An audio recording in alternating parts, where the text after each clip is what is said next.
Madame, monsieur, bonsoir et bienvenue. Comment comprendre ou expliquer tous ces suicides au sein de notre armée? Vous vous rappelez, c'était donc un militaire parachutiste qui donnait la mort et qui tirait sur son épouse. Aujourd'hui, on nous parle d'un médecin, lieutenant-colonel du côté de Yopougon, qui s'est tiré une balle dans la tête. Comment comprendre ces phénomènes? Comment comprendre que des hommes en armes se donnent la mort? Pour mieux en parler, un médecin psychologue est avec nous. Encore une fois, bonsoir et bienvenue, c'est le Grand Talk.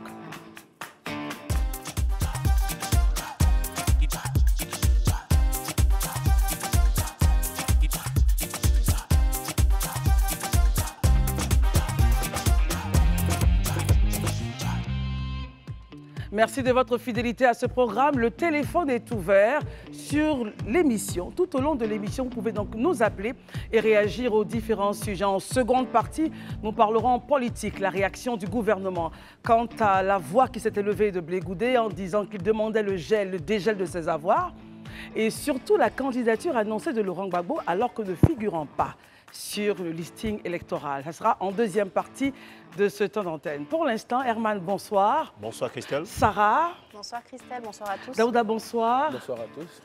Marius Komoué, bonsoir. Bonsoir Christelle, Et bonsoir à tous. nous avons le docteur Nour, psychologue de son état. Docteur Nour Bakayoko, merci d'être là, docteur. Je vous en prie. Alors, l'idée pour nous, c'est de réagir et de comprendre pourquoi, au sein de l'armée ivoirienne, on assiste à des suicides. Les faits sont là, on l'a retrouvé donc dans sa salle d'eau, une balle dans la tête. Mais avant de vous donner la parole, je voudrais me tourner vers Daouda. Daouda, analyse sur la question, est-ce qu'on en sait davantage sur le sujet aujourd'hui? Je pense que dans l'article de presse qui est paru, ils étaient au conditionnel pour avoir appelé certaines personnes qui sont au niveau de l'armée. Vous savez que c'est la grande muette. Bien sûr. Ils confirment effectivement que la personne s'est donné la mort, mais les enquêtes suivent son cours. On va voir les détails. On va voir les détails, parce qu'aujourd'hui, on a quelqu'un qui est mort. Tout le monde, de premier abord, on dit suicide. Mais après enquête, on pourra situer si c'est un suicide ou bien si c'est un assassinat. Pour l'instant, mais une chose est sûre, les faits sont avérés. Mais au niveau de l'armée, il n'y a pas de son discordant. Tout le monde te dit clairement, il faut voir la hiérarchie, il faut voir la hiérarchie. Et on le sait tous, c'est leur façon de fonctionner. Quel est votre avis là-dessus? Un militaire, un médecin, lieutenant-colonel qui se suicide? Moi, j'avoue que, étant donné que ce n'est pas la première fois que l'affaire arrive, déjà au niveau de Benjerville, on a vu un cas de militaire qui a assassiné sa compagne et s'est donné la mort. Avant ça, il y a un gendarme qui s'est donné la mort dans une autre ville. C'est la troisième fois. Mais pour info, quand j'ai eu à poser la question de savoir au niveau de l'armée, mais comment se fait le recrutement, tout et tout, ils disent qu'au niveau de le recrutement, les tests sont assez rigoureux. Donc même les tests au niveau psychologique, le travail est fait en fait. Donc, je veux dire, aujourd'hui, quand on regarde en Côte d'Ivoire, selon les derniers, il y a un dernier rapport qui était sorti à un moment où on disait que la Côte d'Ivoire est le pays où il y a le plus grand taux fait partie des pays où il y a le plus grand taux de suicide. Je veux dire, ce n'est pas seulement inhérent aux corps armés de Côte d'Ivoire, c'est aussi une question de société en fait. Est-ce qu'on ne se rappelle pas au campus qu'il y a un étudiant qui s'est donné la mort? Après ça, à la cité administrative, il y a quelques années, il y a une femme qui s'était défenestrée. Donc, je veux dire, ce n'est pas une situation qui est inhérente à l'armée de Côte d'Ivoire en fait. Marius, comment est votre point de vue rapidement? Alors, il faut dire que c'est un événement tragique, et surtout venant d'un médecin lieutenant-colonel de notre armée, c'est-à-dire un officier supérieur, quelqu'un censé encadrer justement une élite militaire, et c'est quand même déplorable. Et vous l'avez souligné, et si bien souligné, que nous ne sommes pas au titre de l'année 2000, en tout cas 24, au premier cas, et ça devient récurrent. Je pense que les enquêtes, comme l'a dit Daouda, vont nous permettre de savoir réellement ce qui se passe dans la Grande Muette. Était-il endetté? Avait-il des problèmes personnels? Était-il menacé? Mais surtout quand ça vient d'un médecin colonel, le lieutenant-colonel d'une armée, je ne vois pas qui pourrait véritablement le menacer au point même qu'il puisse se donner à la mort. Très bien. Bon, donc, seule une enquête des services compétents de la République pourront naturellement nous permettre d'être situés sur ce drame. Sarah, réaction à ce drame. Mais avant, je voudrais rappeler que le téléphone est ouvert. Vous pouvez nous appeler maintenant et réagir sur le sujet avant d'avoir l'avis du psychologue. Allez-y. Oui, alors c'est un événement très triste, ce qui se passe aujourd'hui.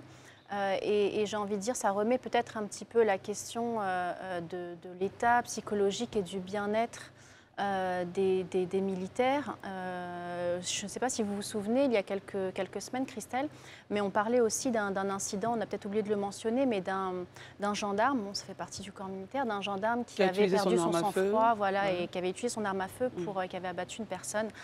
Pour une question de 500 francs et d'un transfert, tout à fait. À ce moment-là, on s'était posé la question de l'état psychologique peut-être de la personne à ce moment-là.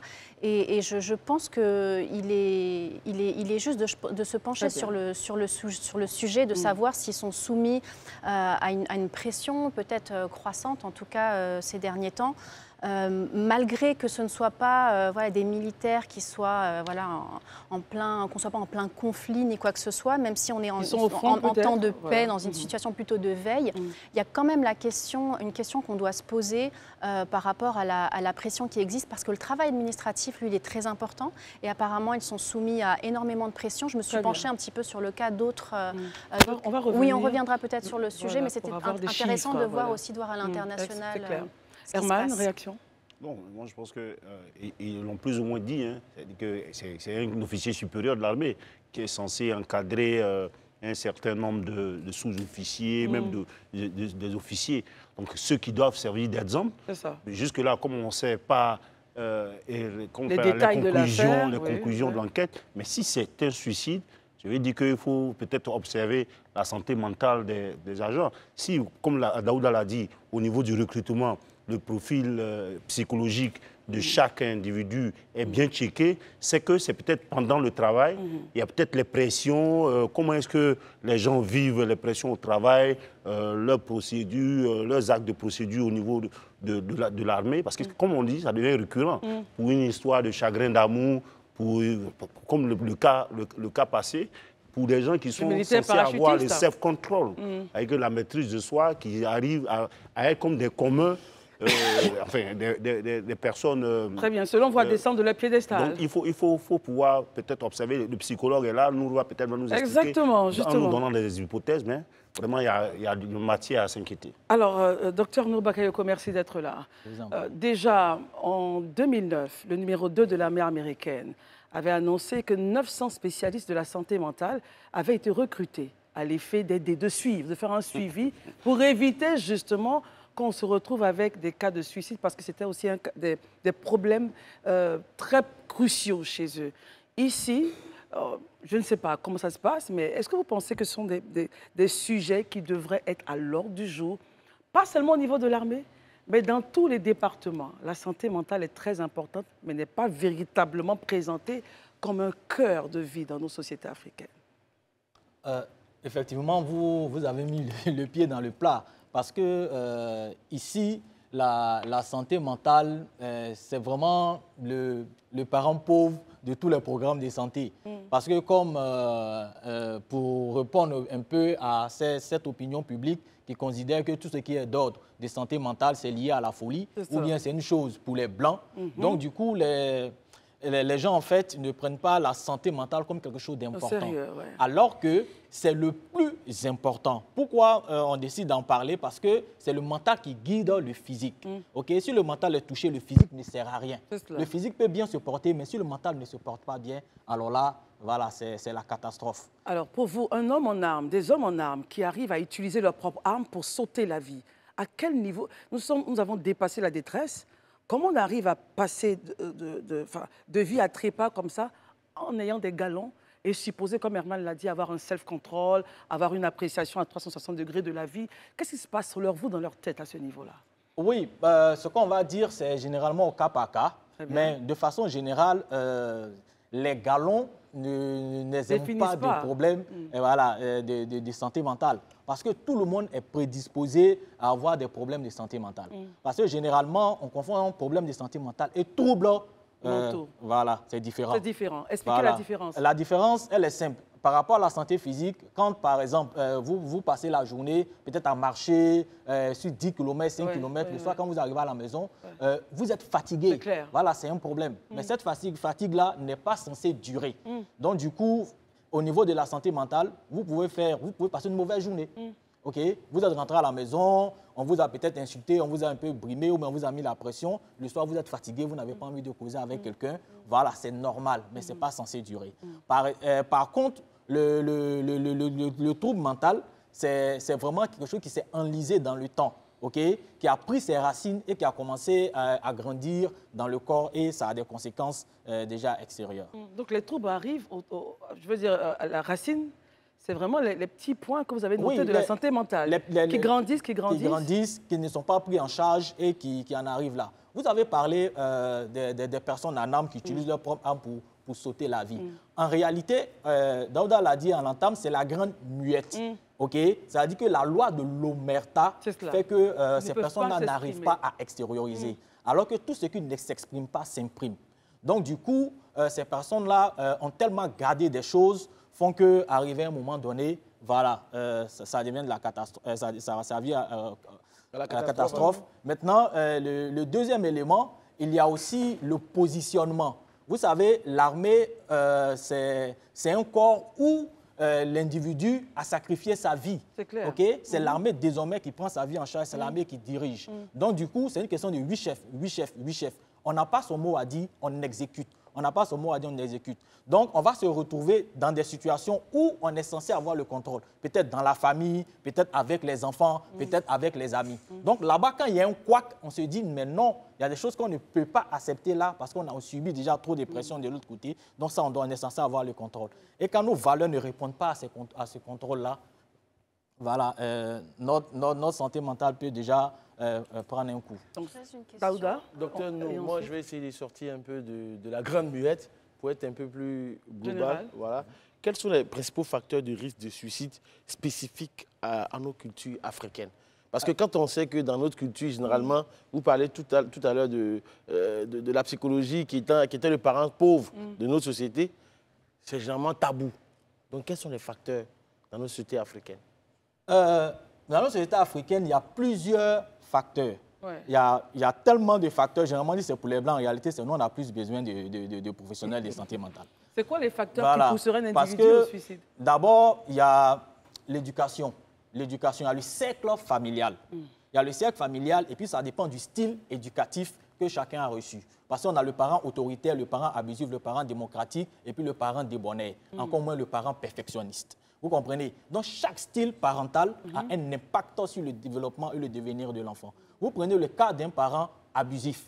Okay? D'un parent abusif, l'enfant, soit il va développer des comportements d'automutilation, pas forcément prendre une lampe pour se déchirer, mais exposer son corps à tout ce qui est difficulté, à tout ce qui est risque. Vous prenez par exemple les enfants en conflit avec la loi. Okay? Pour avoir entretenu certains dans les centres, la majorité ont eu des parents très autoritaires, des parents, comment on appelle ça, abusifs. Donc ça part de l'enfance. Oui, ça part de l'enfance. Il y a le deuxième élément, il y a les parents débonnaires aussi, c'est-à-dire que le laisser faire, c'est-à-dire laisser faire sans contrôle. Donc cet enfant-là qui a grandi en pensant qu'il a droit à tout lui est permis, mais quand il grandit, ses parents ne sont plus là. Okay? La vie commence à lui montrer les vraies réalités. Donc il ne peut pas vraiment suivre ce rythme-là, ça peut virer déjà au suicide aussi. Donc ça veut dire quoi? Quand vous prenez les cas de suicide, okay, l'étude qu'il y a eu de 2013 à 2020, voilà, les 78% ce sont des hommes. Pourquoi? Parce que cette manière d'éduquer le petit garçon a dit que non, un homme ne pleure pas, il ne doit pas exprimer ses émotions. Donc quand ça arrive, voilà, il préfère peut-être se donner la mort parce qu'il dit que ça là, si je fais, peut-être que la honte, le regard des autres, etc. Donc il y a lieu de revoir ces éléments. Notre système éducatif. Voilà. Et puis il y a la société même qui est dépressive aussi. Très bien, écoutons Sarah. Dans les styles que vous avez cités d'éducation, moi, je dirais peut-être que le style autoritaire, c'est celui qu'on retrouve le plus dans nos cultures en Afrique. Et justement, quelles sont les conséquences d'une éducation? De ce que je remarque, j'ai l'impression que quand on a reçu une éducation assez autoritaire, on ne se permet pas d'exprimer ce que l'on ressent. Ces sentiments, on se met une barrière. Et pour le coup, emmagasiner énormément de ressentis et de choses fait qu'un jour, on arrive justement à cet extrême. qu'est-ce qu'on peut dire à nos parents et qu'est-ce qu'on peut nous changer pour justement aider nos enfants sans les laisser faire ce qu'ils veulent, etc. Mais pour apporter la bonne dose d'autorité pour qu'ils puissent s'exprimer un jour. Réagir, oui. Déjà, ce que vous dites, c'est vraiment pertinent. Vous avez pris le cas par exemple, du parent autoritaire. C'est le parent qui décide, l'enfant n'a rien à dire. C'est-à-dire on suit, c'est comme dans l'armée. C'est-à-dire qu'on suit, on respecte les règles. Voilà, tu n'as rien à dire, tu ne suis que des règles. Ça, je prends une image, c'est comme le ressort. Ok, vous avez le pied sur le ressort. Mais quand vous enlevez le pied, vous voyez un peu la réaction. Le ressort monte en même temps. C'est la même chose. L'enfant à la maison n'arrive pas à se déployer. Il n'arrive pas à exprimer, il n'arrive même pas à parler. Mais donc, quand il est dehors, et qu'il n'y a pas cette épée de Damoclès là sur ta tête, il n'y a pas cette pression, il fait ce qu'il veut. Généralement, j'ai parlé des enfants avec en conflit avec la loi. Quand on les arrête, souvent, on a affaire à des parents qui viennent dire que non, mais il ne peut pas faire ça, il me connaît. Mais en réalité, c'est toi, il connaît. Voilà, il ne connaît pas les autres. C'est ça. Donc, il y a ça. Voilà pourquoi on parle un peu du parent démocratique. C'est-à-dire que c'est celui qui allie en fait la rigueur et la douceur. Apprendre les limites à l'enfant, mais lui montrer aussi qu'il a une place de choix. Dans un gant de velours, en fait. Justement. C'est-à-dire qu'il a une place de choix dans la famille. C'est clair. C'est-à-dire lui donner au moins le temps aussi de s'exprimer, de faire aussi des propositions. Voilà. Et lui montrer aussi que dans la vie, il y a des limites, il y a des barrières à ne pas franchir. Très bien. Écoutons Herman. Non, je constate que lorsqu'on regarde où le débat tourne, c'est essentiellement un procès qu'on fait au cocon familial, au niveau professionnel. Parce qu'on peut s'imaginer qu'au-delà de ce que l'enfant a vécu, qu'il a maturisé pour être là, à être adulte et autres, il puisse avoir une éducation spécifique à cela. Mais au niveau professionnel, quand on regarde le cas qui s'est produit à Yopougon, qu'est-ce qui peut conduire au niveau professionnel à cela? D'accord. Déjà, ce n'était pas un procès à la cellule familiale, c'est parce que la question a été posée. Voilà, c'est l'enfance qui a rebondi dessus. Allez-y. En fait, sinon, que la source, ça part de l'enfance. La source. En fait. Maintenant, au niveau professionnel, il peut y avoir plusieurs facteurs. L'armée, je répète encore, ce que vous avez dit, c'est la grande muette. Donc, l'omerta. Donc, c'est-à-dire que le militaire, en réalité, c'est celui qui donne sa vie pour les autres. C'est celui qui défend les autres. Alors qu'il a une vie aussi. Il a une vie. Non, c'est celui qui se bat pour les autres. C'est le militaire qui dit toujours, je suis là pour vous. On est là pour vous aider. On est là pour défendre le pays. Mais en réalité, qui est là pour eux? Il a parlé, par exemple, des tests de recrutement. Il y a un profil psychologique. En réalité, c'est un truc de bonne moralité. C'est différent d'un profil psychologique type.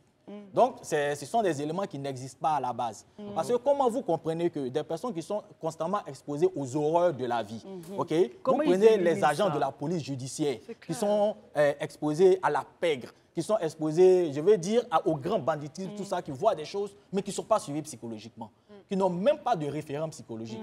Parce que l'information, c'est que dans le profil des métiers de la fonction publique, il n'y a pas le métier de psychologue. Ça n'existe pas en Côte d'Ivoire. Donc, du coup, il y a un problème. Et dans tous les départements, au moins, on a besoin d'un psychologue pour réguler les choses. Parce que là, ce qui est arrivé, on peut aussi parler de la pression. Mais je vous dis aussi que même un problème conjugal peut amener à cela. Un problème conjugal peut amener à cela. On se demande où est le Et puis aussi, l'armée, on ne parle pas comme ça. Je suis peut-être témoin de certaines choses, voilà, mais je ne peux pas en parler. Alors, docteur, vous avez dit quelque chose de très important. Et je pense que nos autorités vont bien l'entendre. Vous avez dit, ils sont là pour nous. Ils voient des choses que nous ne voyons pas. Qui est là pour eux? Ils voient de l'horreur, ils voient des choses difficiles, mais qui est là pour eux? Et comment est-ce qu'ils éliminent tout ce qu'ils ont vu de mal? Pour ne pas que ça déforme peut-être leurs attitudes ou leur façon de voir. Et c'est un problème très important. Quand j'ai vu les chiffres aux États-Unis, ils ont recruté donc en 2009 900 personnes pour les aider à prévenir justement ces délits-là. Et après, ils se sont dit, il nous faut encore 800 autres spécialistes de la santé mentale parce qu'on ne pourra pas réguler même avec les 900 spécialistes. Donc en Côte d'Ivoire, il y a un travail à faire. Herman. Mais moi, ce que je voudrais ajouter, quand vous prenez l'exemple des États-Unis, ça c'est peut-être au niveau de l'armée, mais je sais qu'au niveau dans tous les secteurs d'activité, aux États-Unis, on conseille, l'État prend en charge des consultations psychologiques lorsqu'un enfant commence à être difficile et autres. Mais ce qu'il dit, c'est, moi je trouve qu'on ne peut pas former des psychologues et puis ne pas les déployer pour le travail qu'ils connaissent. Aujourd'hui, l'Africain n'est pas comme en son temps où il peut supporter tout. Aujourd'hui, il est un peu occidentalisé, donc il y a toutes ces pressions-là. On rit de tout. Le gars, il a un goumen qui peut l'emmener au suicide. On dit, oh, il va gérer ça, ça va passer. Un goumen, ça veut dire quoi pour ceux qui sont en Europe? Chagrin d'amour pour arriver là. Aux États-Unis, voilà. C'est pour rigoler, même quand on ironise la chose en disant chagrin d'amour.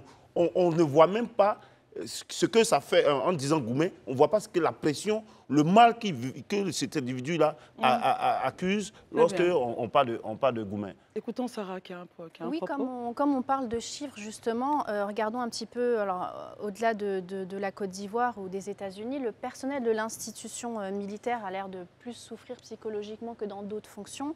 On le voit en France, il y avait une étude, donc date de 2002, mais c'était une grande étude qui a conclu que le suicide était la deuxième cause de mortalité dans l'armée française. Et au Canada, on dénombre aussi 2 fois plus de dépressifs chez les militaires que dans la société civile. Donc il doit y avoir quand même, effectivement, vous parliez de suivi psychologique et de cette nécessité-là. Donc je pense que là, vraiment, on doit mobiliser tous nos efforts pour qu'il y ait plus de suivi au sein de l'armée et ensuite aussi s'attaquer à la société civile qui, comme vous le disiez tout à l'heure, chez nous, on a peut-être moins tendance ou à minimiser les maladies mentales alors qu'on en a tous besoin au final de ce suivi. Oui, vous l'avez dit, on a tous besoin de suivi parce que généralement, on dit quand on va chez le psychologue, c'est qu'on est fou. Alors que ça n'a rien à voir, ok? On peut aller voir un psychologue parce qu'on a des incompréhensions internes. On peut aller voir un psychologue parce qu'on pense que le métier qu'on est en train de faire, mais est-ce que c'est ma voie? Est-ce que c'est ce qu'il y a à faire réellement? On ne se retrouve pas. Voilà, on ne se retrouve pas. Même pour un engagement conjugal, on peut voir un psychologue. Même par rapport aux enfants, l'orientation des enfants, on peut voir un psychologue. Même le métier, la profession, est-ce que cette profession-là cadre avec ta personnalité? C'est vrai que tu as appris la profession, mais est-ce qu'en le faisant, ça peut t'équilibrer mentalement? Voilà, vous allez voir qu'il y a des gens aussi qui rentrent dans l'armée parce qu'il n'y a pas de travail. Donc, du coup, ces cas-là peuvent déjà arriver. Donc, il y a nécessité de faire un protocole. Nous, on a travaillé sur un protocole de prise en charge des personnels corps habillés. C'est cela. OK. L'idée, c'est qu'il faudrait déjà, la manière dont on a les secouristes, quand il y a des accidents sur la route, on forme des personnes au premier secours psychologique. Okay? Comme ça, une fois que le cas est stabilisé, on peut l'envoyer à un psychologue pour pouvoir faire la prise en charge comme il se doit. Mais c'est ce qui n'existe pas à la base. Alors, pour ceux qui nous regardent, comment est-ce qu'on commence à se sentir dans le tunnel qui pourrait vous envoyer au suicide? Quels sont les premiers signaux qu'il faut prendre au sérieux pour un individu qui est là, qui se dit « je suis fatigué, je suis un peu surmené ». Est-ce que le fait de dire « je suis un peu surmené » ou très fatigué, ou je ne me sens plus engagé, par exemple, à faire quelque chose, est-ce que pour vous, ce sont des signes qui pourraient peut-être plus tard emmener à un acte désespéré? Il faut dire que déjà, pour les différents signaux-là, la plupart des suicides sont liés à la dépression. Okay? Mais pas tous les suicides, parce qu'il y a des suicides qui sont sur le coup de l'impulsion. Okay? Il y a des suicides qui sont sur le coup de la vengeance, c'est-à-dire sur un coup de tête, voilà, on s'est suicidé. Donc, quand on parle, par exemple, du volet dépression, il y a lieu de s'interroger sur certains comportements. Okay? Lesquels, par exemple? On peut commencer à sentir que notre vie n'a plus de sens. On peut commencer à culpabiliser parce qu'on n'arrive pas à atteindre un certain niveau. On peut commencer à avoir des idées suicidaires. On peut aussi commencer à être trop boulimique ou bien développer une forme d'anorexie mentale. Trop manger. Voilà, ou bien ne pas manger du tout, infliger ça déjà à son corps. Et puis on remarque qu'on a un désintéressement profond pour toutes les activités qu'on aimait bien faire. Et puis maintenant, on voit qu'on est vraiment dans une tristesse profonde, on n'arrive pas à sortir du lit. Toujours triste. Voilà. Il faut commencer à se poser des questions parce qu'on ne s'auto-diagnostique pas dépressif. On est diagnostiqué dépressif. Parce que quand ça commence, les gens disent « Ah, moi, il y a la dépression ». Non, ça peut ne pas être la dépression. Voilà. Les gens confondent déprime, blues, cafard et puis dépression. C'est vraiment pas pareil. Très bien. Et comment est-ce qu'on arrive à rentrer dans ces émotions-là? Il y a plusieurs facteurs. Il y a le volet professionnel. Okay? On n'arrive pas à trouver quelqu'un à qui parler. Voilà. Parce que Bon, en fait, tu veux dire, il y a d'autres facteurs favorisants. OK? Maintenant, un des facteurs parmi tant d'autres, c'est parce qu'on n'a pas d'oreille attentive. Généralement, on veut parler à un pote, à une amie, comme on le dit en Côte d'Ivoire, sa bestie, à sa besta, etc. Mais l'idée, c'est que demain, cette même personne-là dira, on se connaît en Côte d'Ivoire, mon ventre n'est pas valise. Donc, voilà pourquoi il est important de se confier à des professionnels. L'image que je prends très souvent, je dis, quand tu commences à avoir la fièvre, quand ton corps commence à chauffer, tu commences à avoir mal à la tête, tu te diriges automatiquement à l'hôpital. Mais quand on commence à avoir des incompréhensions internes, on n'arrive pas à comprendre certaines choses ou encore il y a des choses qu'on remarque, on ne va pas voir un professionnel de santé mentale, on se dit automatiquement non, moi j'ai la dépression, etc. Parce qu'à force de dire que j'ai la dépression, on commence à développer des maladies psychosomatiques. C'est clair. Psychosomatiques. Et il y a d'autres même qui iront plus loin pour dire non, je suis bipolaire. Alors que la bipolarité, c'est un état psychotique. C'est-à-dire qu'on n'est même pas censé savoir qu'on est bipolaire. Très bien, Sarah. Oui, j'ai envie de poser la question de tout à l'heure, vous disiez une chose intéressante. Donc avant le suicide, il y a la phase de dépression. On est en dépression. Et qu'est-ce qui cause justement la dépression au travail? Une petite idée, quand on n'est pas reconnu pour le travail que l'on fait pendant un certain temps, quand les salaires sont trop bas et qu'ils n'évoluent pas, quand on n'a pas de perspective d'avenir. Donc, est-ce qu'on ne peut pas aussi peut-être recentrer le débat en se disant, voilà, quelles sont les raisons qui seraient peut-être plus nombreuses chez les militaires que dans la société civile qui font que ce chiffre est plus important. Est-ce qu'il y a une différence au niveau des raisons? Oui, il y a une très grande différence au niveau des raisons. Chez les militaires, on ne parle pas comme ça. Okay? Chez les militaires, on ne se plaint pas. Ça, on l'a dit. Voilà, comme ils sont dans l'exécution. On est dans l'exécution. Ça, c'est déjà une difficulté. C'est vrai qu'on est dans l'exécution, mais si on avait un professionnel à qui parler, voilà, ça pourrait déjà réguler tout ce qu'il y a à l'intérieur. Parce qu'on va dire la grande muette a besoin de quoi? De poubelle émotionnelle. OK. On retient cela. Marie, je vous voyais rire avec Daouda. Enfin, faites-nous partager votre sourire ou si vous avez des choses à dire, allez-y. Non, en fait, ce qu'il dit nous enseigne tellement sur les problèmes qui minent effectivement cette société. C'est vrai qu'aujourd'hui, c'est l'armée, mais c'est tous les jours que, dans ce monde-là, et plus particulièrement sous nos cieux, en Afrique de l'Ouest, que nous constatons de plus en plus que des parents se suicident. On se rappelle encore de cette dame qui s'est donnée la mort. Au plateau pour une affaire de dette avec l'État.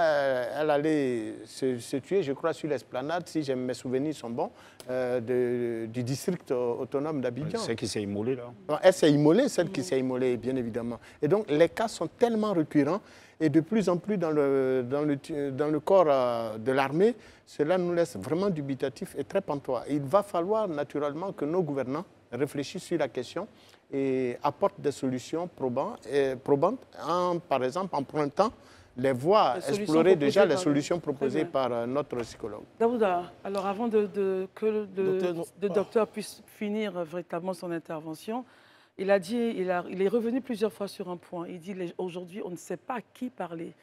Et le fait de conserver en nous des choses peut créer donc cette poubelle émotionnelle-là qui pourrait donc affecter nos organes vitaux. Est-ce que vous pensez que c'est une réalité où on peut quand même trouver des gens à qui parler? Oui, je pense qu'il a déjà parlé des spécialistes, mais moi j'avais plutôt deux questions à vous poser très rapidement. Je voulais juste avoir votre avis, hein, Daouda. Oui, c'est ce que je viens d'y répondre. J'ai dit, il en a déjà parlé. Il faut se diriger vers les spécialistes de la chose, parce que parler à quelqu'un en qui on n'a pas confiance, parce que dès que tu dis quelque chose, après, ça se retrouve sur la place publique, ça crée en fait. Donc ma question en fait aujourd'hui, nous sommes dans un pays où les croyances religieuses et spirituelles en fait aujourd'hui sont très fortes. Est-ce que vous ne pensez pas dans un premier temps que ça influe sur la perception du suicide en Afrique? Ça c'est la première question. Et la deuxième question, quels sont les défis qu'on rencontre dans le dépistage et le traitement des troubles mentaux liés au suicide dans nos communautés africaines? D'accord. Vous avez pris par exemple le cas de la religion, les croyances, etc. Généralement, il y a deux grandes religions qui vont faire face, le christianisme et l'islam. Et je sais que dans ces deux religions-là, le suicide n'est pas conseillé. Ça devrait nous aider, nous, voilà. On dit les religions interdites. Voilà, c'est vraiment proscrit, ce sont des choses qui ne sont pas acceptables. Par contre, il y a des religions... Par la divinité. Oui, par rapport à la divinité. Mais je vais revenir déjà, parce que quand il y a des cas dépressifs ou encore il y a des cas graves, Voilà, on préfère aller prier que d'aller voir un spécialiste. Ah tiens, on s'arrête un peu là-dessus, pardon docteur. C'est justement ce qu'on constate, hein. Quand les gens se sentent un peu mal, on va voir peut-être un guide spirituel, et puis on se dit, bon, ça va aller, on fait mal de le faire. Honnêtement, il va peut-être choquer, oui, on fait mal de le faire. Pourquoi? Je dis, quand il n'y a pas lu là, tu vas à l'hôpital et puis tu pries pour que le médicament là, ça puisse te guérir. Donc, quand tu as un problème de santé mentale, va voir un spécialiste et puis tu pries pour que son protocole de suivi puisse marcher. Ni un imam, ni un pasteur, allez directement voir le psychologue. Oui, allez voir le psychologue et puis après, allez voir maintenant le guide religieux. Ou le psychiatre. Voilà. Mais en fait, le psychiatre, lui, c'est un médecin. Exactement. Voilà. Lui, vraiment, ce sont des maladies mentales. Il va donner des médicaments. Maintenant, pour ce qu'il y a du suivi psychothérapeutique, il va confier un psychologue pour pouvoir faire ce suivi-là pour éviter une rechute. Voilà, une rechute en quelque sorte. Maintenant, le deuxième défi dans nos communautés, à côté de la religion, les marabouts. Voilà, il y a les marabouts et puis aussi les féticheurs. On va se confier, il y a le petit canari aussi, les guérisseurs, on va se confier à ces personnes-là. Ensuite, il y a aussi cette croyance africaine qui est permanente ici en Afrique. Non, un homme, il doit être fort. Okay? Un homme ne montre pas sa vulnérabilité. Un homme, il ne pleure pas. Un homme, il ne fait pas ci, il ne fait pas ça. On va éduquer, par exemple, le petit garçon à être comme ça. Mais alors que la vie évolue, les réalités évoluent, on ne peut pas être fort tout le temps. On ne peut pas être constant tout le temps. On a des moments de down.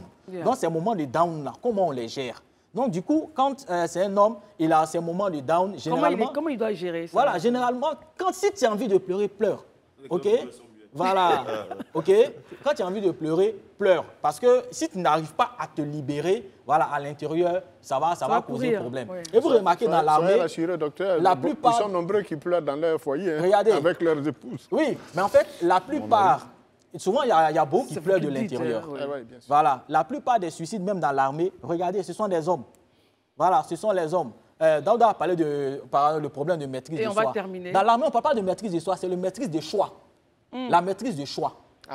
Voilà. C'est-à-dire que face à une situation, la maîtrise de choix, tu es obligé de te maîtriser. OK? Tu ne le fais pas parce que ça va te faire du bien, je me maîtrise. C'est une instruction. Voilà, c'est une instruction. C'est une instruction. Parce que si tu enfreins à ça, il y aura... tu vas au trou. Voilà. Donc, il y a ça. En prison. En prison. Chaque fois qu'on n'arrive pas à s'exprimer, qu'on n'arrive pas à s'épanouir, qu'on n'arrive pas à s'équilibrer, qu'on n'arrive pas à se concentrer, qu'on n'arrive pas à s'épanouir dans le travail qu'on fait, ça laisse des lésions émotionnelles. Et ce sont ces lésions émotionnelles-là, facilement, qui vont entraîner ce qu'on appelle les comportements suicidaires. En réalité, et on va terminer, docteur. On va terminer. Okay. Non, allez-y, le comportement. Okay, en fait, je veux dire, le comportement suicidaire, fait partie des troubles de santé mentale. Le comportement suicidaire. Je pense qu'il y a lieu que les pouvoirs publics se penchent sur la question de l'intégration des psychologues à la fonction publique. Rapidement, une question sur parce qu'il y a le coût de la consultation aussi qui peut revenir cher. Mais si les psychologues sont la fonction publique, ça règle le problème dans les hôpitaux, dans les écoles, dans les centres de services civiques. Au passage, aujourd'hui, quel est le coût d'une approximativement le coût qui donne la consultation? Attendez, je vous en prie. Herman avait la parole. On termine avec Herman et puis on vous la c'est pour savoir quel est le nombre de psychologues formés aujourd'hui, chaque année, et qui attendent qu'une réforme pareille puisse les déployer pour aider les services publics.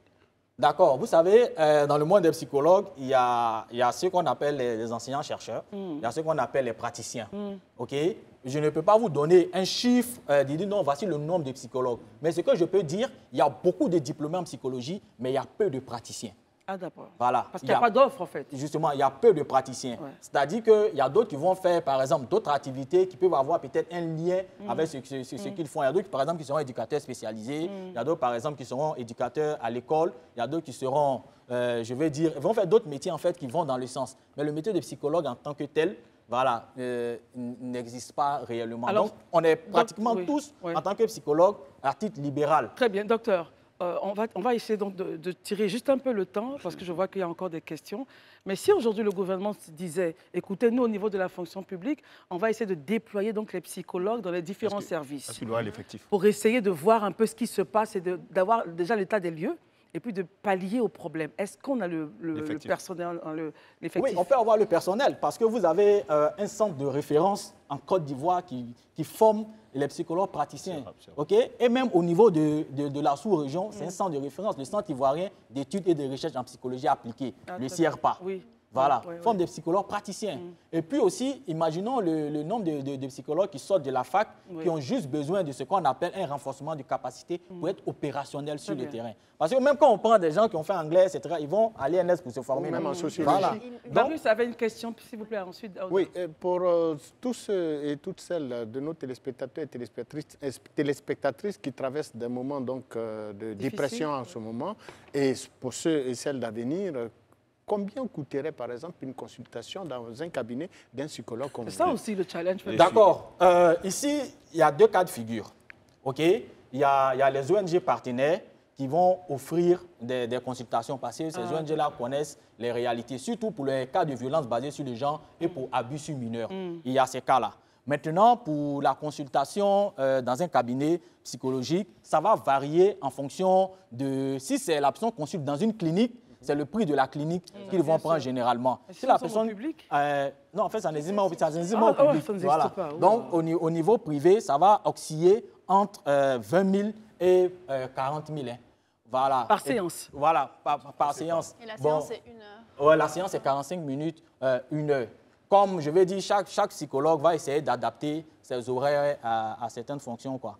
Et puis, bon, pour l'occasion, pour l'émission, je pense que si vous trouvez une personne qui a ces problèmes-là, il vient, bon, je prends l'engagement, je le conseille gratuitement. Une seule personne, vous avez dit. Non, c'est pas une seule personne. Je ne crois pas. D'accord. Moi, j'ai vu que vous aviez parlé tout à l'heure de personnes qui sont formées ici en Côte d'Ivoire, qui seraient prêtes à aller à la fonction publique et tout ça, c'est bien. Donc, ils seraient prêts à exercer en tant que psychologue. Mais ils sont à la fonction publique et ou partout ailleurs. Très bien. OK. On va l'écouter. Maintenant, la question aujourd'hui en Côte d'Ivoire. Parce que souvent, quand on est dans l'administration publique ou privée, généralement, c'est les DRH qui font office de psychologue. Or, ils n'ont pas la formation. Tout le monde vient raconter un peu. Au service de DRH, c'est là-bas qu'on va pour pleurer. Ça devient le mur de lamentation. Donc, pour vous qui êtes dans le secteur, quel conseil avez-vous donné pour qu'on puisse sortir de ce canevas DRH comme psychologue? OK, je veux dire, il y a des DRH quand même qui sont psychologues de travail des organisations. Ça, il n'y a pas de problème. Ça, et ceux qui ne le sont pas? Ça, il n'y a pas de problème. Ceux qui ne le sont pas, d'abord, un conseil pour ces personnes-là, c'est qu'il ne faut pas se jouer les thérapeutes en amateur. Parce que c'est aggraver déjà les situations. Et sortir un peu de ce qu'on appelle l'ultra-crépidarianisme, c'est-à-dire se jouer les experts dans un domaine qu'on ne maîtrise pas. Sauf que je sais que dans tous les départements RH, il y a ce qu'on appelle le service social. Okay? Au niveau du service social, on peut créer un poste de psychologue où ces personnes-là seront, je vais dire, plus libres à s'exprimer. Parce que c'est au DRH que tu parles. Hein. Donc il y a des choses que tu ne peux pas lui dire. Il ne peut pas y avoir un conflit. Moi, je trouve ça étrange qu'un DRH peut avoir la fonction de psychologue. Donc s'il y a, par exemple, une fonction de psychologue au sein des ressources humaines, ça règle le problème. Parce que généralement, quand c'est comme ça, le psychologue n'est pas là 7 jours sur 7 pour éviter de créer des liens d'affinité avec le donc, il va faire, par exemple, des permanences. Vous allez voir les psychologues en privé. Nous, par exemple, nous sommes référents psychologues de plusieurs entreprises. Ça veut dire qu'on n'est pas là en permanence, mais on s'assure qu'il y a une permanence psychologique dans ces entités-là pour que le personnel déjà puisse se référer à ces psychologues-là. Et aussi, l'autre plaidoyer, c'est qu'au niveau des assurances, si les assurances décident aujourd'hui d'inclure dans leur offre de service la prise en charge psychologique, je pense que ça va régler beaucoup de problèmes. Surtout pour les petite relance, oui, les paliers de soins. Ma petite relance, c'est qu'aujourd'hui, vous avez parlé du comité, je ne sais pas si c'est un service social. Social d'abord, qui est dans le service. Existant, hein. Mais quelle garantie, en fait? Parce que souvent, je veux dire qu'il y a certains employés qui ont peur d'aller voir ce service-là pour parler. Parce que vous avez dit, le thème, mon ventre n'est pas valise. Parce que je me demande, je parle à quelqu'un du service social. De mon RN+1. De mon N. Finalement, je me dis, qu'est-ce qui me garantit qu'il va me protéger, ce gars? C'est ce qu'il a dit. Oui, mais c'est ce que je disais. Voilà, OK. Il faut avoir un référent. C'est-à-dire qu'il peut ne pas être dans l'entreprise. Mais si l'entreprise est engagée en termes de partenariat ou encore le lien qui les unit dans l'entreprise, c'est que lui, il est dans son cabinet là-bas. Et puis l'entreprise... Si la personne a envie de consulter, déjà, on a la liste des employés de l'entreprise. Quand quelqu'un vient, on consulte. Docteur, ce que je comprends de votre propos, c'est que pas mal d'entreprises ont compris qu'il fallait avoir des références psychologiques. Oui, pas mal d'entreprises, que ce soit les entreprises, que ce soit les ONG. Parce que les gens ont compris que c'est quand les employés sont mentalement stables qu'ils sont assez performants. Voilà, donc c'est pour dire au DRH en fait que vos employés ne sont pas des esclaves, ok? Vos employés ne sont pas, je vais dire, des boucs émissaires, etc. pour les fatiguer. Mieux tu mets à l'aise le personnel, mieux tu as un gros chiffre d'affaires. Mieux tu fais de la rétention au niveau du salaire ou encore du harcèlement, etc. Mieux ton entreprise coule, quoi. Très bien. Alors, messieurs, si nous avons donc terminé notre propos, les questions, c'est bon, tout le monde a compris. Moi, c'est bon. Voilà, l'idée pour nous, en fait, c'est que la notion de psychologue soit intégrée de façon naturelle dans notre quotidien. Dans toutes les administrations, on devra avoir des psychologues. Parce que lorsque vous faites même quelques formations, que vous parlez, les personnes se vident. Mais mon Dieu, c'est des choses qui datent de depuis 5 ans, 10 ans et qui, au fur et à mesure, amenuisent leur fonction vitale. En tout cas, merci d'être venu. Et Yako, en tout cas, la famille de ce médecin lieutenant-colonel qui s'est donné, enfin, pour l'instant, on va dire, aller sur la base du suicide. On attend les résultats des enquêtes qui vont suivre. Merci, docteur Nour. Ça a été très important et très instructif. Merci. N'oubliez pas la seconde partie, on parlera politique. À tout de suite. Merci d'être avec nous. Notre plateau n'a pas changé. Hermène Aboua est toujours présent, Sarah, Marius, Daouda. Et nous sommes très heureux de vous savoir nombreux devant votre petit écran. Nous l'annoncions avant le départ aux news avec Isabelle Vauvor que la seconde partie de cette émission, donc là, en première partie, nous parlerons dans cette seconde partie de la politique ivoirienne. Rappelez-vous, Blé Goudé donc élevait la voix pour dire attention, c'est pas normal, mes comptes sont toujours gelés alors que certains ont eu leurs comptes dégelés. On a tous combattu la même cause. Pourquoi est-ce que je subis une telle, ce poids à gestion variable? Et donc, nous allons, le ministère, du moins le ministre de la communication, porte-parole du gouvernement, a réagi. Nous en parlerons maintenant. Et en seconde partie, Madame Louise René Toby, qui est la secrétaire générale de la conférence des ministres de la jeunesse et des sports de la francophonie, est en Côte d'Ivoire et nous la recevrons en chute de programme. Merci d'être avec nous. Messieurs, dames, réagissons un peu à ce qui se passe aujourd'hui au niveau de la politique. Commençons par vous, Daouda. Alors, le porte-parole du gouvernement estime que pourquoi on se tourne vers le gouvernement pour demander un dégel des avoirs? C'est une question de justice. Il faut se tourner vers la justice. Ce n'est pas au gouvernement de gérer donc cette question-là. Quelle est votre réaction là-dessus, Daouda? Bon, je pense que ce n'est pas une première en Côte d'Ivoire parce qu'il faut se rappeler, au plus fort de la crise, M. Laurent Gbagbo avait tenu les mêmes propos concernant la, comment on appelle ça, la candidature d'Alassane Ouattara et de certains autres hommes politiques. Il a dit qu'il fallait se retourner vers la justice. Vers la justice. Mais finalement, il y a été contraint par les accords de Marcoussis et de Pretoria, qui finalement, dans ces rapports-là, après les conclusions de cet accord politique, ces personnes ont été candidates. Moi, je veux dire, quand le ministre de la, comment on appelle ça, le porte-parole du gouvernement le dit, franchement, je veux dire, c'est tout à fait normal parce que en tant que gouvernement, il a le devoir aussi de montrer qu'il y a une séparation de pouvoirs en Côte d'Ivoire. Il y a le pouvoir exécutif, le pouvoir législatif, le pouvoir judiciaire. Maintenant, qu'on le veuille ou pas, en Côte d'Ivoire, l'expérience nous a toujours montré que là où la politique commence à étendre ses bras, la loi n'a plus sa place.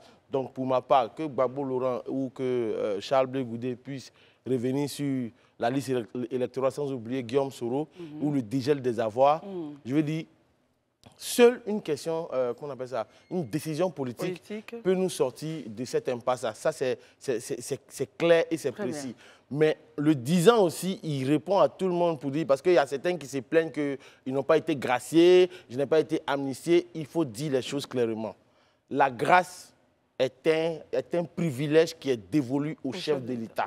Il gracie qui il veut, quand il veut et où il le veut. C'est son droit le plus absolu. Et je pense que c'est ce qu'il a fait dans le cas de M. Laurent Gbagbo, dans le cas de Katina, de beaucoup de personnes.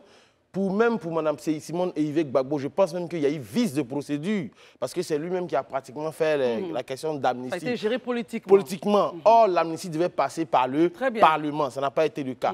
Mais pour ce qui concerne ce cas-là, moi, je pense que M. Laurent Gbagbo et les autres opposants qui sont dans ce contexte-là ont beaucoup de leviers, notamment passés par les députés, passer par d'autres canaux pour pouvoir avoir leur nom sur la liste électorale. Sarah, réaction. Alors, on nous demande, donc on demande aux militants, à tous ceux-là qui se disent, bon, écoutez, surtout à M. Charles Blé Goudet, écoutez, on voudrait avoir nos comptes dégelés, on se tourne vers le gouvernement. Vous dites non, ce n'est pas le gouvernement, c'est plutôt la justice. Alors, on pourrait se demander, est-ce que pour les cas des personnes qui ont eu leur compte dégelé, la justice a eu à réagir? Alors effectivement, quand le porte-parole du gouvernement a pris la parole, en l'occurrence, il a renvoyé un petit peu tout le monde vers la justice en disant qu'il existe des recours et que la justice est là justement pour aider à répondre à ces requêtes. Mais j'ai envie de dire, vous voyez, depuis quelque temps, je suis un petit peu tous ces événements politiques et j'ai toujours cru, en tout cas, je ne sais pas pourquoi, mais j'ai toujours cru qu'on aboutirait à une fin positive pour Laurent Gbagbo, pour Charles Blé Goudet, pour qu'ils puissent retrouver leurs droits civiques et pouvoir participer à ces élections au nom justement de cette paix et de cette cohésion. Alors, je sais que le président Alassane Ouattara a fait preuve de beaucoup de clémence, vu qu'il a gracié certaines personnes, amnistié d'autres. Alors, vous dépassez le point de vue du ministre. Oui, parce que j'ai envie de dire, justement, allons peut-être jusqu'au bout des choses, parce qu'on se situe là quand même avec des personnalités assez importantes dans le pays, assez exceptionnelles. On a fait face à des situations exceptionnelles de crise, où il y a eu des milliers de morts. Et les conséquences ont été exceptionnelles. Et pour des conséquences exceptionnelles, j'ai envie de dire, il faut des mesures exceptionnelles. Et le président a énormément de pouvoir. On sait qu'on lui en a déjà beaucoup demandé. Mais pour cette continuité, pour la paix dans le pays, pour cette stabilité, parce que je ne pense pas que ça coûterait grand-chose au final au gouvernement. Selon vous, il ne faut pas parler de justice, il faut directement gérer ça politiquement. Oui, parce que de quoi avons-nous peur, j'ai envie de dire. Les résultats des élections municipales et régionales ont été extraordinaires pour le RHDP. Donc il n'y a pas vraiment de choses à craindre, j'ai envie de dire, sur le plan politique. Donc je laisse la parole à Herman Aboua, alors quelle est votre analyse? Comment est-ce que vous réagissez à ce que Charles Blé Goudet et les autres qui se plaignent de voir leurs avoirs gelés se retournent purement simplement vers la justice? Nous sommes en état de droit et il y a une séparation de pouvoir. D'abord, il ne s'agit pas ici de reprendre le refrain du chant préféré de la chorale Saint-Gouvernement. Pour moi, lorsque le ministre porte-parole du gouvernement estime que renvoie à la question du dégel des avoirs de Charles Blé Goudet et même de la réinscription du président Laurent Gbagbo sur la liste électorale, ramène ces questions-là à la justice, je pense que, je ne dirais pas, c'est la preuve c'est juste un jeu politique, je pense. C'est un jeu de mots politiques. Parce qu'en réalité, la séparation des pouvoirs dont on parle, Daouda évoquait, le pouvoir exécutif, le pouvoir législatif et autres. Aujourd'hui, le pouvoir judiciaire, même dans la forme, ce n'est pas forcément évident. Puisqu'on sait que le Sénat, qui est une chambre du Parlement, il y a un tiers de représentants du Sénat qui est nommé par le chef de l'État. Même quand on prend les magistrats qui sont nommés aux institutions, aux différentes chambres au niveau de la justice, c'est le président qui les nomme. Donc une décision de justice aujourd'hui, quand il s'agit surtout de personnalités politiques, ça doit forcément avoir une volonté politique dedans. Donc le porte-parole du gouvernement, quand il le dit comme ça, je ne trouve pas que ça soit... Pour vous, ce n'est pas juste? Ce n'est pas juste, puisqu'on l'a vu ici, des autorités militaires qui avaient même été condamnées, même si à tort ou à raison, mais condamnées par la justice de crimes de sang. On a vu le président prendre une mesure pour gracier. Et même quand on veut évoquer le cas de la jurisprudence de Simone Ive, qui a été amnistié selon une procédure exceptionnelle du président de la République, a dit qu'en forçant plus ou moins la main à l'Assemblée nationale, je pense que la question, c'est même gênant que 13 ans après avril 2011, qu'on soit en train de parler encore du gel des avoirs de certaines personnalités politiques. Je trouve que pendant qu'on accuse, je vais terminer par là, le Sénégal, le Sénégal, dans certains pays, par exemple au Mali, quand on suspend, lorsqu'on suspend les activités des partis politiques, on est agacé par cela, on doit être agacé lorsqu'on cherche la démocratie, que des personnalités politiques, 13 ans après, soient encore à ne pas jouir de leurs biens qui soient dans de leur compte. Marius Komoro, est-ce que vous partagez donc l'avis d'Herman et de Sarah, où vous dites, comme Daouda, écoutez, nous sommes un pays de droit, un pays très organisé, il y a la séparation des pouvoirs. Lorsque le porte-parole du gouvernement demande simplement à ce groupe de personnes et surtout à Charles Blé Goudé de se retourner vers la justice, pour vous, on ne règle pas la question et on pourrait peut-être in fine, créer des choses qu'on ne voudrait pas revoir? De vous à moi, si on voulait s'en tenir donc au propos du porte-parole du gouvernement, M. Laurent Gbagbo, dès son arrivée de la Haye, devrait couler en prison à Lamaka. C'est parce qu'il était sous condamnation et les crimes pour lesquels il a été condamné, eh bien, sont des crimes qu'on dit être d'attaque à main armée, en réunion. Sur la BCEAO. Mais ce n'était pas le contexte de son arrivée. Moi, écoutez, nous qui sommes là, est-ce qu'on peut se lever, aller attaquer une banque et puis après, on se promène d'Abidjan au point de faire des meetings sans avoir vraiment été inquiété par la justice. Marius, ouais. Donc, sur la base de cette condamnation, nous sommes un pays de dialogue. Je l'ai dit et je le répète, les mêmes effets produisent, les mêmes causes produisent les mêmes effets. Nous étions, dans les années antérieures, on nous a dit que M. Ouattara ne pouvait pas être candidat dans ce pays. Et des gens ont tout fait pour ne pas qu'il soit candidat. Pour ce faire, il y a eu même une rébellion qui a revendiqué avoir pris les armes pour que M. Ouattara soit candidat. On se souvient encore du nombre de désastres causés justement par cette situation. Il a fallu donc la médiation de M. Thabo Mbeki.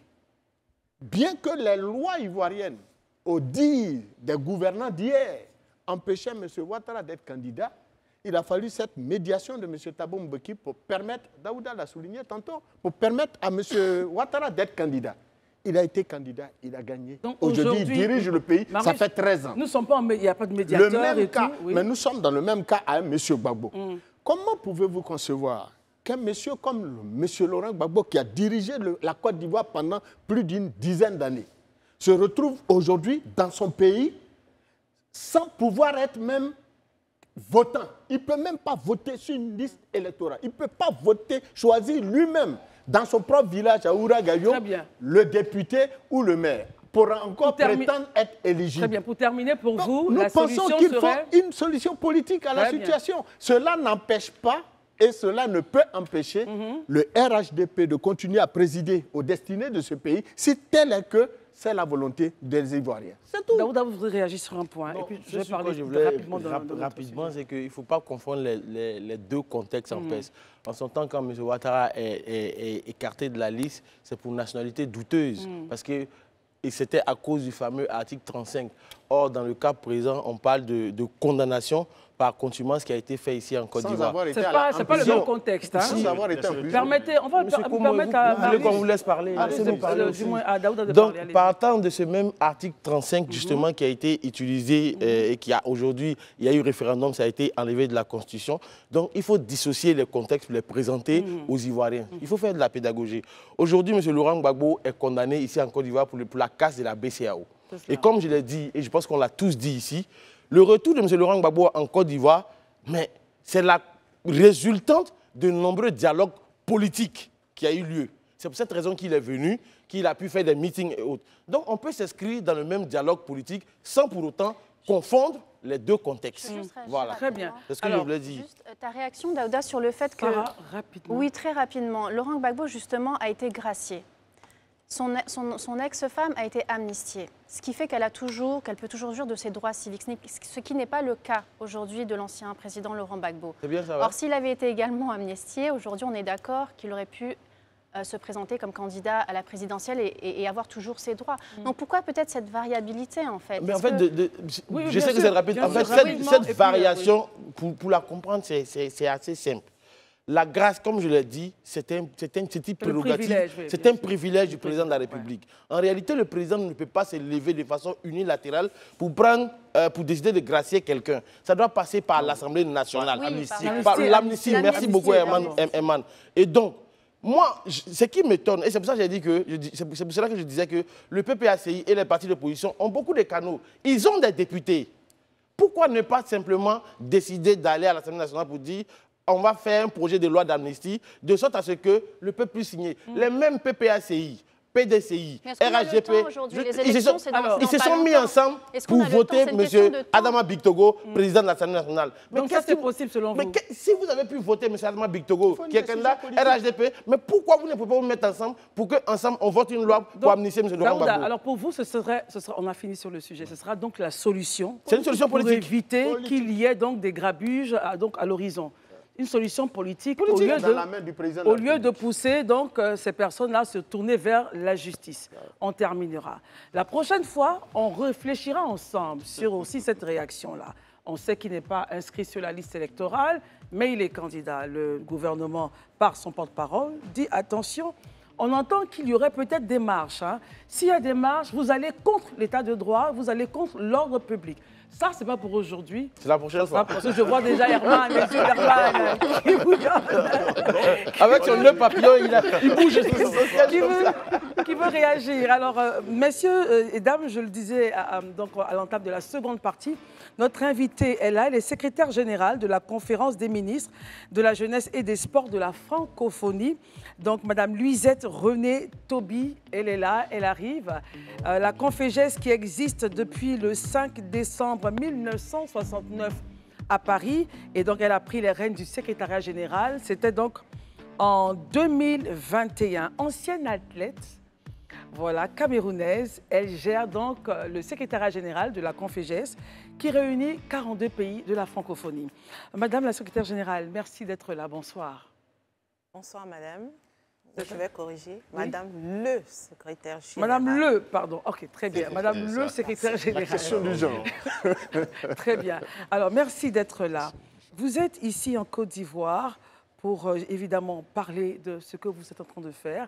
Mais on est très heureux que ce soit une femme, déjà, qui préside aux destinées donc, de cette grande organisation qui, je le rappelle, existe depuis 1969. Est-ce que vous pouvez nous présenter la Confégès avant que je ne donne ce pourquoi vous êtes là? Alors, la conférence des ministres de la jeunesse et des sports de la francophonie. Mais avant, permettez-moi de saluer vos téléspectateurs. Merci. J'ai eu le temps de suivre un peu. C'est vraiment dynamique. Félicitations aux promoteurs. Merci. Merci. Et la Confégès, c'est, comme vous dites, c'est une vieille dame de plus de 50 ans. Et je suis très honorée d'en être le 7e secrétaire général, la première femme. Voilà, c'est un honneur.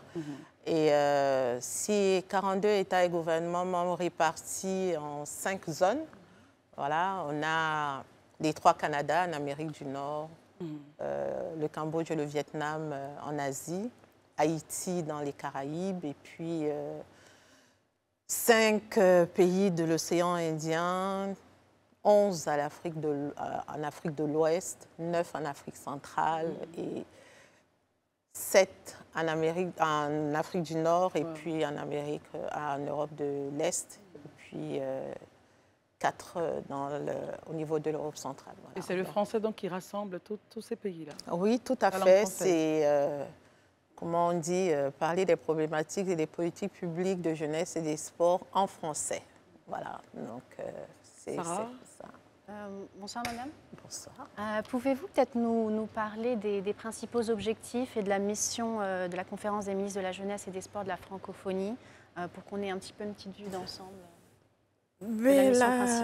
La Confégès est le bras séculier des politiques publiques de jeunesse et sport, d'accompagnement des politiques publiques de jeunesse et sport au sein de la famille francophone. Et nous travaillons beaucoup avec les pays africains, les pays du Sud, plus Haïti, parce que des 42 États et gouvernements membres, 28 sont logés en Afrique. Et les contextes ont évolué. Au départ, c'était vraiment accompagner les États et gouvernements membres dans leur déploiement, dans les secteurs jeunesse. Et dans les secteurs jeunesse, nous avons deux axes aujourd'hui. Nous avons l'entrepreneuriat et puis le volontariat. En sport, on a la professionnalisation, la formation et tous ces deux grands axes sont très, très inclusifs. Ça veut dire qu'on ne laisse personne, on développe le sport féminin, on s'occupe des personnes en situation de handicap. Voilà, c'est un peu ça en gros ce que nous faisons. Mais aujourd'hui, la problématique principale de la Confégès, c'est sa réadaptation au nouveau contexte géopolitique mondial. On a l'agenda 2063 de l'Union africaine, on a les ODD 2030 des Nations unies, on a nous-mêmes la déclaration de Cotonou sur la relance de l'éducation physique et sportive. Donc, autant de problématiques qui font qu'aujourd'hui, la Confégès à la croisée des chemins, elle doit se réinventer, se réadapter. Et notre principale arme est le plaidoyer. Très bien. Alors, votre présence ici en Côte d'Ivoire, on sait que dans vos missions, vous formez les formateurs dont les pays en ont besoin pour les politiques de jeunesse et sport. Vous encouragez les initiatives d'insertion, vous le disiez à Sarah, mais également vous encouragez des rencontres sportives de rassemblement pour favoriser les échanges et vous stimuler, valoriser la participation et contribution au sein de la société. Quel est l'événement ou l'agenda précis qui vous emmène sur les terres des Burnés? Alors, pourquoi je suis ici? D'abord parce que la Côte d'Ivoire est l'un des 18 pays membres fondateurs de la Confégès.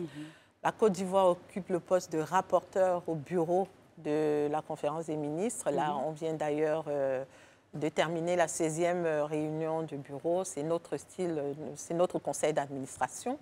Et la Côte d'Ivoire, à partir de 2025, sera le premier vice-président de la conférence et en 2027 va présider la conférence. Voilà les raisons pour lesquelles. Et puis, en tant que pays phare en Afrique de l'Ouest, en ce qui concerne vraiment le pays qui est très actif très actif par rapport aux activités que nous proposons, il est important que je puisse venir ici rencontrer les plus hautes autorités, les ministres, essayer de leur expliquer le nouveau contexte dans lequel nous évoluons, un contexte très difficile où il y a beaucoup de contraintes financières, budgétaires. Aujourd'hui, la Confégès a 42 États et gouvernements membres, 7, mais elle fonctionne grâce aux contributions de, je peux dire, 30 à 35% des États et gouvernements membres. Et c'est une problématique parce que quand on regarde les difficultés, on voit les États et gouvernements membres qui n'arrivent plus à participer financièrement, à contribuer, je préfère le mot contribuer. Quand vous les analysez au cas par cas, il y en a, vous savez très bien que c'est quelque chose de difficile, ce n'est pas une priorité. Dans nos États et gouvernements membres, la priorité, c'est les problèmes de santé, les problèmes d'accompagnement des personnes vulnérables, c'est les problèmes d'éducation. C'est pas le sport. C'est pas le sport, voilà. Même le sport de masse n'est pas une priorité. Malgré qu'aujourd'hui, on dit le sport, c'est le médicament numéro 1 de la santé, c'est de plus en plus difficile. Donc aujourd'hui, il faut qu'on prenne notre bâton de pèlerin, rencontrer... Alors, je suis venue ici rencontrer les autorités gouvernementales, la société civile, le secteur privé. J'espère que je vais y arriver pour leur expliquer que la Confégès est un outil, un très bon outil pour nos États et gouvernements membres.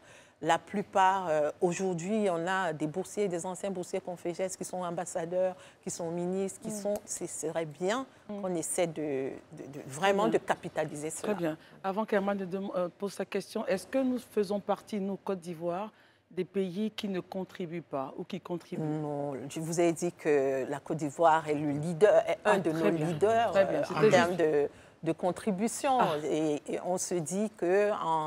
Si les autorités ici nous tiennent la main, elles peuvent inciter le secteur privé à nous accompagner. Surtout que... Moi, ma question, je veux savoir quelle est l'utilité même de la francophonie aujourd'hui dans un contexte où certains pays francophones tournent le dos à la France, au minimum même, exigent des coopérations plus ou moins qui regardent beaucoup plus le respect entre les deux parties, entre les États. Et vous-même, vous avez annoncé, est-ce que le fait que les gens soient aujourd'hui là à apporter leur contribution ne justifie pas un peu tout ce contexte que je viens d'évoquer dans la question? Alors, première chose, je vais rentrer dans la tradition africaine. On n'attache pas un mets de pistache avec une seule main. Quoi que vous fassiez, vous n'allez jamais nouer le mets de pistache avec une main. Rien que... Je veux dire qu'aujourd'hui, au-delà des ressources propres des États et gouvernements, la coopération intergouvernementale bilatérale a sa place. Donc, c'est vrai, il y a eu des confusions. Chacun sait pourquoi on créait ces confusions. La francophonie, ce n'est pas la France. Si non, je suis désolée. Elle ramène quand même à la France. C'est un pays. Elle ramène quand même à la France dans notre imagerie. Dans notre imagerie. Aujourd'hui, quand on regarde, je passe sous le contrôle de Mme Louise Mouchikouabo, secrétaire générale de la francophonie, quand on regarde aujourd'hui les pays qui parlent, la masse des jeunes qui parlent français ou les pays qui parlent français, c'est en Afrique. Vraiment, je suis outrée de penser que si on adhère à la Confégesse, c'est qu'on suit la politique française. Non, la France est un membre comme tous les autres. Donc on fait des amalgames. Voilà, exactement, parce qu'aujourd'hui, c'est comme si vous dites que... et le Canada, alors, le Canada aussi est sous la coupe de la France. Le Canada Nouveau-Brunswick est sous la coupe de la France. Je n'ai pas dit ça. Donc, non, je préfère qu'on s'arrête là. La Confégesse est un outil important pour nos pays. On a 3 axes majeurs. On a l'entrepreneuriat des jeunes, qui a accompagné les jeunes des pays du Sud, notamment beaucoup de jeunes Ivoiriens. D'ailleurs, on a une mission en ce moment ici. J'ai des collaborateurs qui sont là pour venir visiter les jeunes Ivoiriens bénéficiaires du programme de promotion. Voilà. On a la double carrière que nous mettons sur pied. Dakar 2026, c'est dans quelques jours. La Confégesse, son siège, c'est au Sénégal. Il est important qu'on porte quelque chose pour montrer qu'on peut le faire, puisque vous avez des jeunes comme, elle est peut-être bientôt en fin de carrière, Marie-Josée Talou, qui a énormément bénéficié de l'accompagnement de la Confégesse. Aujourd'hui, elle vole de ses propres ailes. Donc, vous ne pouvez pas dire que vraiment la francophonie, la coopération francophone n'a pas sa place. Ah non, là, je ne suis pas d'accord. C'était une question. Parce que moi, je suis un produit... C'était une question. C'était une question. Quelle utilité, et vous faites bien de préciser les utilités. Voilà. Donc, très bien. Et puis, c'est aussi l'avis de certains Africains. Il était bon qu'ils puissent le dire tout haut pour avoir votre point de vue. Daouda, s'il vous plaît. Merci beaucoup. Moi, j'ai juste 2 questions très rapidement. La première question est rapide. À quand le retour des Jeux de la francophonie en Côte d'Ivoire? Parce que ça manque. Oui, on a organisé la plus belle CAN jamais organisée en Afrique. Non, c'est bon, c'est mon slogan, c'est moi qui le dis souvent. Vous avez aussi organisé de très beaux Jeux de la francophonie en 2017. Et on veut en organiser encore. Attendez au moins que l'Arménie déclare forfait et puis on verra parce que mais on continue votre soutien. Mais ma question, elle est vraiment profonde parce que j'ai été inquiet quand vous avez dit qu'il y a certains pays qui ont des difficultés, je ne dirais pas difficultés, qui ne prennent pas ça comme priorité pour contribuer. Je prends le cas de la Côte d'Ivoire. En Côte d'Ivoire, ici, on a fait le recensement de la population et on a 73% de jeunes qui ont entre 18 et 35 ans. Si j'étale ça sur tous les pays, je pense qu'en Afrique, c'est le cas partout. Or, on sait que dans nos États, pour trouver de l'emploi aux jeunes, c'est compliqué. Et généralement, certains se tournent vers le sport. Donc, est-ce que vous ne pouvez pas utiliser cette donnée-là pour pousser ces États-là à mettre un peu d'argent? Parce qu'aujourd'hui, moi, je suis vraiment inquiet. Parce qu'aujourd'hui, ces jeunes sont confrontés au djihadisme. Au nord de notre pays, on a vu nos États... La question, pour quelle raison? J'en parle parce que ça me touche vraiment. Parce que les jeunes sont attirés aujourd'hui vers le djihadisme, vers le terrorisme, finalement. Est-ce que le sport ne serait pas une aubaine pour ne pas qu'ils aillent vers ces intégristes-là? Alors, vous savez, le contexte est difficile. Il faut savoir que quand les 18 pays se réunissaient à Marly-le-Roi en 1969, il y avait un contexte particulier. Il fallait créer des outils pour accompagner les jeunes nations indépendantes vers leur émancipation.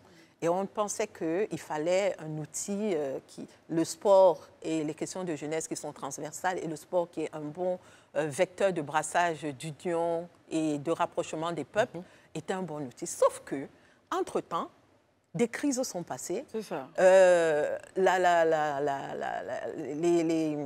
Les problèmes culturels se sont mués en problèmes politiques.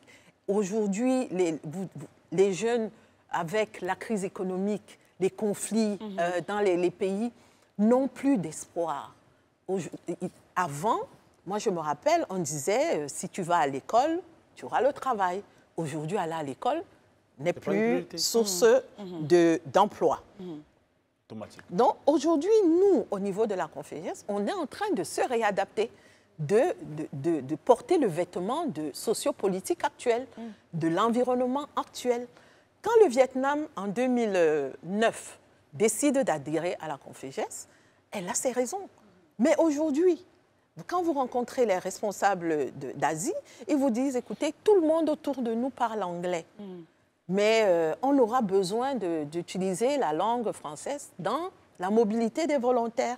Donc aujourd'hui, les centres d'intérêt se sont déplacés pour beaucoup de pays. Très bien. Donc il faut redéfinir les centres d'intérêt des pays et puis maintenant voir ce que nous, on a des petites offres, mais on ne peut pas le faire seul.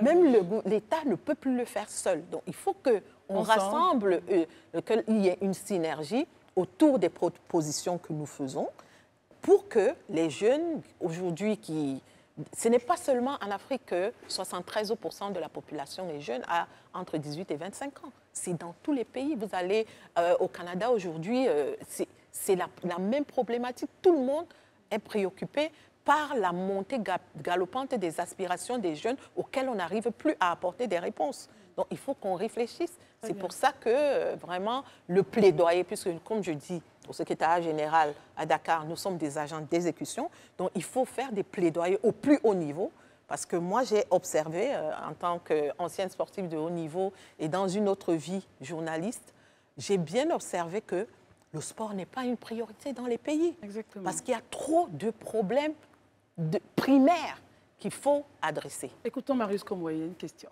Oui, je vous ai écouté, Madame Toby, avec beaucoup d'attention. Et j'ai été, comme l'a dit mon confrère Daouda, j'ai été attiré par la question donc, de la non-contribution de certains États, non moins importants, bien que vous ne les ayez pas cités. Alors, en tant que secrétaire en charge du pilotage de cette grande institution internationale, quelle politique marketing vous mettez en place pour amener ces États justement à honorer leurs engagements? Et puis, si cela ne serait pas trop vous demander, combien coûterait en termes de redevabilité la contribution d'un État membre de la Confégesse? Waouh! Alors, moi, je vais... la dernière question. Vous cotisez 3 millions de francs CFA, par exemple, au programme de promotion de l'entrepreneuriat des jeunes. Vous envoyez 10 projets. Okay. La moyenne qu'on attribue, c'est 2 millions d'appui au démarrage. Quand vous multipliez 2 millions par 10, ça fait combien? 1 million. Ça fait 20 millions. Exactement. Vous avez cotisé combien? Contribué à combien? 3 millions. Voilà. Ça, c'est...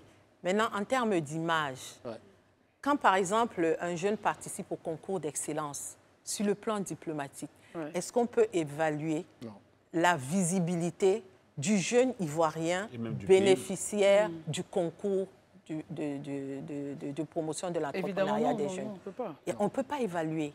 Donc, moi, je ne suis pas souvent d'accord quand on dit oui, vous apportez combien et tout. Non, il y a toujours un retour sur un investissement. C'est indéniable. Et pendant longtemps, il y a des Ivoiriens qui ont bénéficié des bourses, qui sont allés aux études en France, au Canada. Et quand ils rentrent, leur contribution dans le développement du pays. Est-ce qu'on peut l'évaluer? Non. On peut pas. Donc, en ce qui concerne la politique marketing, c'est les plaidoyers. Parce que les personnes qui ont fait adhérer les pays à la Confégesse ne sont plus là. Elles sont allées à la retraite.